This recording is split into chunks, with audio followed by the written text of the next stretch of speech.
வாகை தமிழ் சுடர் YouTube channel நேயர்களுக்கு அன்பான வணக்கங்கள்.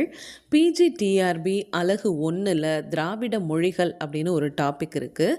அந்த டாபிக் தொடர்பான செய்திகளை தான் நம்ம இந்த காணொளியில் பார்க்க போகிறோம். அகத்தியலிங்கம் அவர்களுடைய திராவிட மொழிகள் அந்த நூலிலிருந்து திராவிட மொழிகள் பற்றிய செய்திகளை இந்த காணொளியில் நாம் பார்க்கலாம். இந்தியாவில் பேசப்படக்கூடிய மொழிகளை 4 பிரிவுகளில் அடக்குவாங்க. இந்தோ ஆரிய மொழிகள், திபேத்திய பர்மிய மொழிகள், ஆஸ்ட்ரிக் மொழிகள், திராவிட மொழிகள் அப்படின்னு 4 பிரிவுகளில் இந்தியாவில் பேசப்படக்கூடிய மொழிகளை அடக்குவாங்க. இதில் இந்தோ ஆரிய மொழிகளை கிட்டத்தட்ட 73 விழுக்காடு மக்களும், திராவிட மொழிகளை 24.4 விழுக்காடு மக்களும், ஆஸ்ட்ரிக் மொழிகளை 1.5 விழுக்காடு மக்களும், திபேத்திய பர்மிய மொழிகளை 0.73 விழுக்காடு மக்களும் பேசிட்டு வராங்க. இந்தோ ஆரிய மொழிகளை 73 விழுக்காடு மக்களும், திபேத்திய பர்மிய மொழிகளை 0.73 விழுக்காடு மக்களும், ஆஸ்ட்ரிக் மொழிகளை 1.5 விழுக்காடு மக்களும், திராவிட மொழிகளை 24.4 விழுக்காடு மக்களும் பேசி வராங்க. இந்த மொழிகளில் இந்தோ ஆரிய மொழி இனத்தில் 66க்கும் அதிகமான மொழிகளும், திராவிட மொழி இனத்தில் 23க்கு அதிகமான மொழிகளும், ஆஸ்ட்ரிக் மொழி இனத்தில் 20க்கும் அதிகமான மொழிகளும், திபேத்திய பர்மிய மொழி இனத்தில் 100க்கும் அதிகமான மொழிகளும் இருக்கிறதா மொழியியல் அறிஞர்கள் சொல்றாங்க. திராவிட மொழிகள் இந்திய நாட்டில் வழங்கக்கூடிய மொழிகளில் இந்தோ ஆரிய மொழிகளுக்கு அடுத்தபடியாக அதிகமான மக்களால் பேசப்படக்கூடியது இந்த மொழிகள்.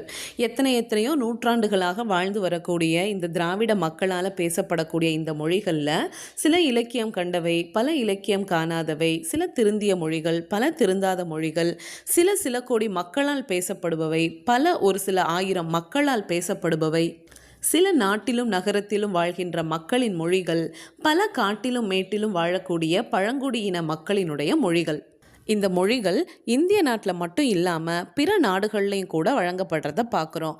கன்னியாகுமரியிலேருந்து விந்தியமலை பகுதி வரைக்கும் இடைவிடாமல் வாழக்கூடிய மக்களினுடைய மொழியாக மட்டும் இல்லாமல் வங்கத்தின் ஓரத்திலையும், நேபாள எல்லையிலையும், பாகிஸ்தான் பகுதியாகிய பலுசிஸ்தானத்திலையும் இந்த மொழிகளை நம்மளால் பார்க்க முடியுது.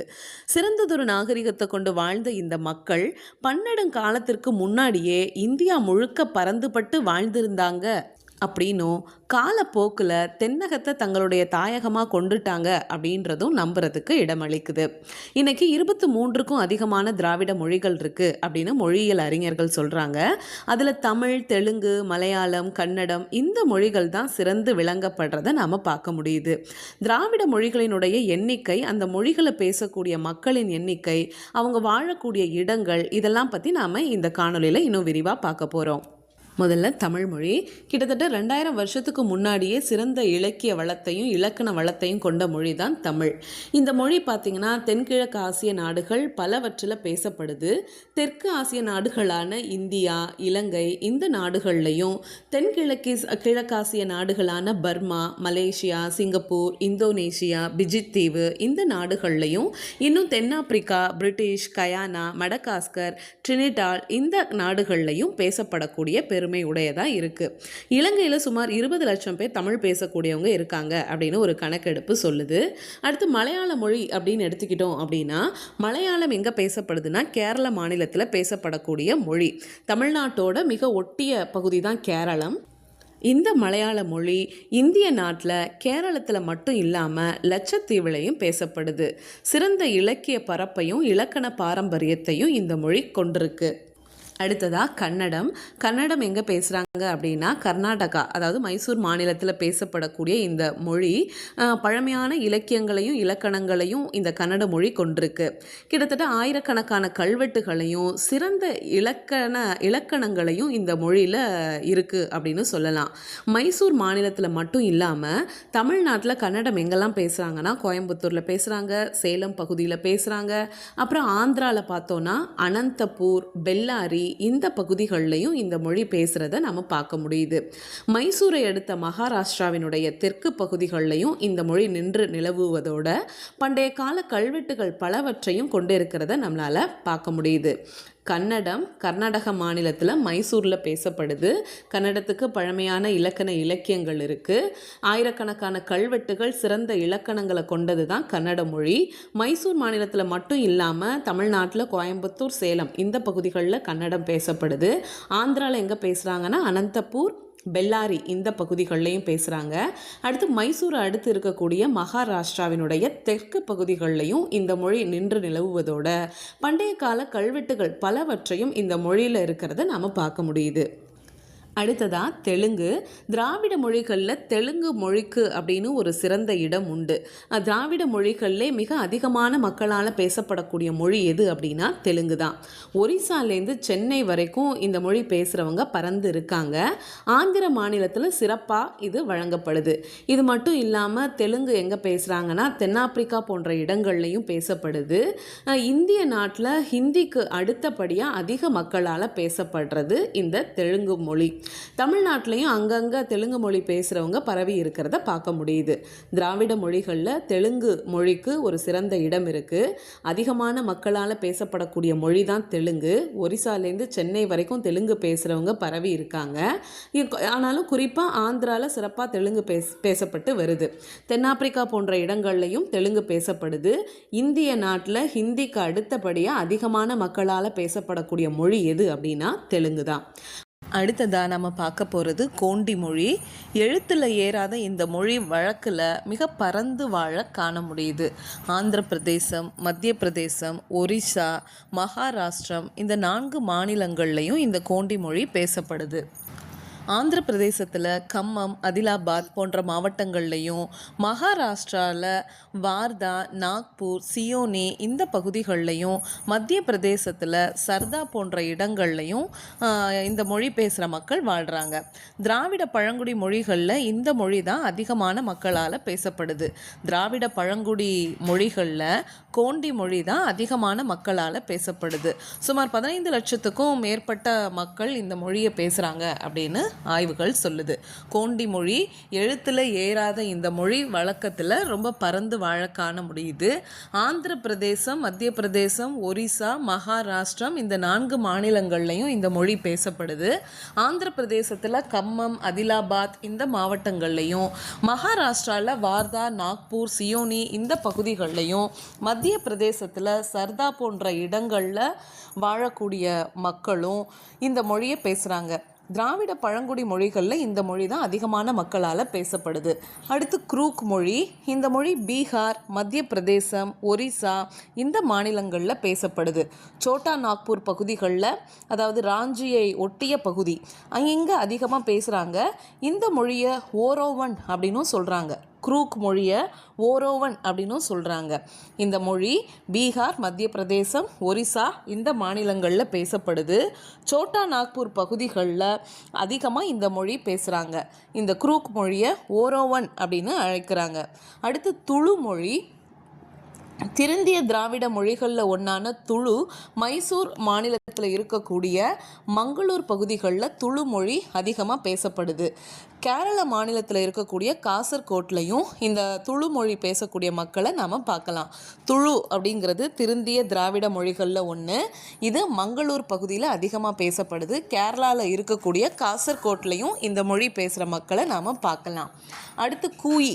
இது ஒரிசா மாநிலத்தில் பேசப்படுது. இந்த மொழி பேசுகிறவங்கள கோந்த் அல்லது கந்த் அப்படின்னு அழைக்கிறாங்க. இவங்களை தங்களை கூயிங்க மக்கள் அப்படின்னு இவங்களே இந்த மொழி பேசுகிற இந்த மக்கள் தங்களை அப்படி அழைச்சிக்கிறாங்களாம். ஒரிசாவினுடைய தெற்கு பகுதிகள்லையும் மகாநதியை ஒட்டிய பகுதிகள்லையும் இந்த மொழி பேசுகிறவங்க வாழ்கிறாங்க. கூயி மொழி இது ஒரிசா மாநிலத்தில் பேசப்படுது. இந்த மொழி பேசுகிறவங்கள கோந்த் அல்லது கந்த் அப்படின்னு அழைக்கிறாங்க. இந்த மொழி பேசுகிற மக்கள் தங்களை கூயிங்க மக்கள் அப்படின்னு அழைச்சிக்கிறாங்க. ஒரிசாவினுடைய தெற்கு பகுதிகள்லையும் மகாநதியை ஒட்டிய பகுதிகள்லையும் வாழ்கிறாங்க. அடுத்ததை நாம் பார்க்க போகிற மொழி பிராக்குய். பாகிஸ்தானில் பலுசிஸ்தான் பகுதியில் இந்த மொழி பேசப்படுது. சிறு சிறு பிரிவுகளாக வாழக்கூடிய இந்த மக்கள் எத்தனையோ நூற்றாண்டு காலமாக தங்களுடைய மொழியை தெரிஞ்சோ தெரியாமலோ பாதுகாத்து வராங்க. பலுசிஸ்தான பகுதியிலையும் அதனை ஒட்டிய சிந்து பகுதிகளில் இருக்கக்கூடிய மலைப்பாங்கான பகுதிகளில் இந்த மொழி பேசுகிறவங்க இருக்காங்க. பிராக்குய் மொழி பாகிஸ்தானில் பலுசிஸ்தானில் பேசப்படுது. அதுக்கப்புறமா பலுசிஸ்தான் பகுதியை தாண்டி சிந்து பகுதியில் இருக்கக்கூடிய மலைப்பாங்கான பகுதிகளில் இருக்கக்கூடிய மக்களும் இந்த மொழியை பேசுகிறாங்க. அடுத்து கூவி மொழி. கூவி மொழி இது ஒரிசா, ஆந்திர பிரதேசம் இந்த மாநிலங்களில் பேசப்படக்கூடிய மொழி. இது கூயி மொழியோடு ஒட்டிய உறவுடையது அப்படின்னு சொல்கிறாங்க. கஞ்சம், காலஹத்தி, கோராபுட் அந்த ஒரிசா பகுதிகளிலையும் ஆந்திர பிரதேசத்தை சார்ந்த விசாகப்பட்டினத்துலையும் இந்த மொழி பேசப்படுறதை நாம் பார்க்கலாம். கூவி மொழி ஒரிசா, ஆந்திரம் இந்த 2 மாநிலங்கள்லையும் பேசப்படுது. கூயி மொழியோட ஒரு நெருங்கிய உறவு உடையது. கஞ்சம், காலஹத்தி, கோராபுட் இந்த பகுதிகளிலையும் ஒரிசா பகுதிகளிலையும் ஆந்திர பிரதேசத்தை சார்ந்த விசாகப்பட்டினத்துலையும் இந்த மொழி பேசுகிறாங்க. அடுத்து கோயா மொழி. இது ஒரிசா, ஆந்திர பிரதேசம் இந்த மாநிலங்களில் பேசப்படுது. ஒரிசாவில் கோராபுட் மாவட்டத்திலையும் ஆந்திராவில் வாராங்கல், கம்மம், மேற்கு கிழக்கு கோதாவரி இந்த பகுதிகளிலையும் மத்திய பிரதேசத்தில் பஸ்தார் மாவட்ட பகுதிகளிலையும் இந்த மக்கள் காணப்படுறாங்க. கோயா மொழி இதுவும் ஒரிசா, ஆந்திர பிரதேசம் இந்த மாநிலங்களில் பேசப்படுது. ஒரிசாவில் கோராபுட் மாவட்டத்திலையும் ஆந்திராவில் வாராங்கல், கம்மம், மேற்கு கிழக்கு கோதாவரி இந்த பகுதிகளிலையும் மத்திய பிரதேசத்தில் பஸ்தார் மாவட்ட பகுதிகளிலையும் இந்த மொழி பேசுகிற மக்கள் காணப்படுறாங்க. அடுத்து மால்தோ. இந்த மொழியை ராஜ்மஹால் அப்படின்னு டாக்டர் கால்டுவெல் சொல்கிறாரு. மால்தோ மொழியை ராஜ்மஹால் அப்படின்னு டாக்டர் கால்டுவெல் சொல்கிறாரு. ஆனால் இந்த மக்களோ மால்தோ அப்படின்னு அழைக்கிறாங்க. மேற்கு வங்காளத்தில் ராஜ்மஹால் குன்று பகுதிகளிலையும் பீகாரில் சந்தால் பர்ஹானா பகுதிகளிலையும் வழங்கக்கூடியது இந்த மொழி. மால்தோ இந்த மொழியை ராஜ்மஹால்னு கால்டுவெல் சொல்கிறாரு. ஆனால் இந்த மக்கள் மால்தோ அப்படின்னு அழைக்கிறாங்க. மேற்கு வங்காளத்தில் ராஜ்மஹால் குன்று பகுதிகளிலையும் பீகாரில் சந்தால் பர்ஹானா பகுதிகளிலையும் இந்த மொழி பேசுகிறவங்க இருக்காங்க. அடுத்து குடகு. மைசூர் மாநிலத்தில் குடகு மாவட்டத்தில் வழங்கப்படக்கூடிய இந்த மொழியும் திருந்திய திராவிட மொழியாகவே கருதப்படுது. இந்த மொழி குடகு, கூர்க்கி, கோதகி இது மாதிரி பல பெயர்களில் அழைக்கப்படுறத பார்க்கலாம். இந்த குடகு மொழிக்கு வேறு வேறு பெயர்கள் என்ன சொல்கிறாங்கன்னா கூர்க்கி, கோதகி அப்படின்னு வேறு பெயர்களாலையும் அழைக்கப்படுது. மைசூர் மாநிலத்தில் குடகு மாவட்டத்தில் வழங்கப்படக்கூடிய ஒரு திருந்திய மொழி தான் இந்த குடகு மொழி. அடுத்ததாக கோலாமி. இந்த மொழி ஆந்திர பிரதேசம், மகாராஷ்டிரம் இந்த மாநிலங்களில் வாழக்கூடிய சுமார் 50,000 மக்களால் பேசப்படுது. கோலாமி மொழி ஆந்திர பிரதேசம், மகாராஷ்டிரம் இந்த மாநிலங்களில் பேசப்படுது. ஆந்திர பிரதேசத்தில் அதிலாபாத் மாவட்டத்திலையும் மகாராஷ்டிரத்தில் வார்தா மாவட்டத்திலையும் வழங்கப்படுது. ஆந்திர பிரதேசத்தில் அதிலாபாத் மாவட்டத்திலையும் மகாராஷ்டிராவில் வார்தா மாவட்டத்திலையும் கோலாமி மொழி வழங்கப்படுது. ஸ்டீஃபன் உரிஸ்லாப் அப்படின்றவரால் இந்த மக்கள் பற்றிய குறிப்பு முதல்ல வெளிவந்ததாக சொல்கிறாங்க. ஸ்டீஃபன் உரிஸ்லாப் அப்படின்றவரால் இந்த மக்கள் பற்றிய குறிப்பு முதல்ல வெளிவந்ததாக சொல்லப்படுது. இவங்க கோந்த் மக்கள் அப்படின்னு அழைக்கப்பட்டாலும் கூவி மொழியை பேசுகின்ற கோந்த் மக்களிலிருந்து வேறுபட்டவர்கள் அப்படின்னு சொல்கிறாங்க. இவங்க கோந்த் மக்கள் அப்படின்னு அழைக்கப்பட்டாலும் கூவி மொழியை பேசுகிற கோந்த் மக்கள்லேருந்து வேறுபட்டவர்கள் அப்படின்னு சொல்கிறாங்க. ஏற்கனவே நாம் கூயி மொழி பேசுகிற மக்கள், இந்த மக்கள் தங்களை கூயங்க மக்கள் அப்படின்னு அழைக்கிறாங்க அப்படின்னு சொல்லி நாம் பார்த்தோம். இந்த கோலாமி மக்களை கோலாமி மொழி பேசக்கூடிய மக்களை கோந்த் மக்கள் அப்படின்னு அழைக்கப்பட்டாலும் கூவி மொழி பேசுகிற மக்கள்லேருந்து வேறுபட்டவங்க அப்படின்னு சொல்கிறாங்க. அடுத்து பர்ஜி மொழி. இந்த மொழி மத்திய பிரதேசத்தில் இருக்கக்கூடிய பஸ்தார் மாவட்டத்தில் வாழக்கூடிய மக்களால் பேசப்படக்கூடிய மொழி, பழங்குடியின மக்களால் பேசப்படுது. இந்த மொழியினரை பர்ஜாஸ் அப்படின்னு அழைக்கிறாங்க. பர்ஜி மொழி பேசுகிறவங்கள பர்ஜாஸ் அப்படின்னு அழைக்கிறாங்க. சில காலம் பாத்ரி மக்கள் அப்படின்னு இவங்களை எண்ணினமையும் பின்னர் இவங்க தனியொரு மொழியை பேசுகிறவங்க அப்படின்னு அறுதியிட்டமையும் குறிப்பிடுறாங்க.